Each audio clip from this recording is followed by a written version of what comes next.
ඉතින් මේ ක්ලූෂණ පොකවල අපි අපේ අලුත්ම ස්පායක ඕපන් කරන්න ගිහලා තියෙන තැනදී අපිට අපේ යාළුවෝයක් හම්බුණා. ඒ වැඩ කරන ලංකාවේ කට්ටියක්. ඉතින් අපිට උදව්වට ආවා. ඉතින් ඒගොල්ලෝ වැඩ කරන හොටෙල් එකට තමයි අපි මේ ගිහිල්ලා ඉන්නේ. එතන ලස්සන view එකක් තමයි තියෙන්නේ. ඒක ඔයගලන්ට පේනවා.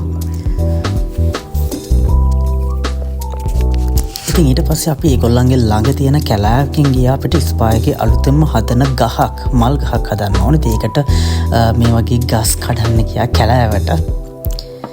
ඉතින් එහෙමයි ඒ දවස් අපි සිද්ධ වුණේ. ඊට පස්සේ අපි කට්ටිය ඔක්කොම ඇවිල්ලා ඉවර වෙලා අපි ගහ හදන්න එකතු වුණා. අපිට උදව් කරා ගොඩක්. ඉතින් ඒගොල්ලන් නිවාඩු දවස් ටිකේ අපිට ඇවිල්ලා උදව් කරා. ඇත්තට මතක් කරන්න ඕන.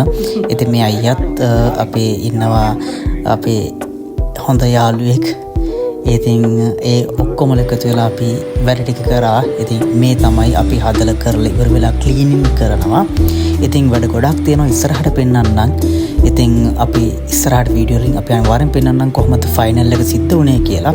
ඉතින් අපි ඔක්කොම එකතු වෙලා දවසක් පැය කීපයක් ඇතුළත අපි මල් ගහ හදලා ඉවර කරා. ඉතින් මේ තියෙන්නේ අවසන් උන මල් ගහ.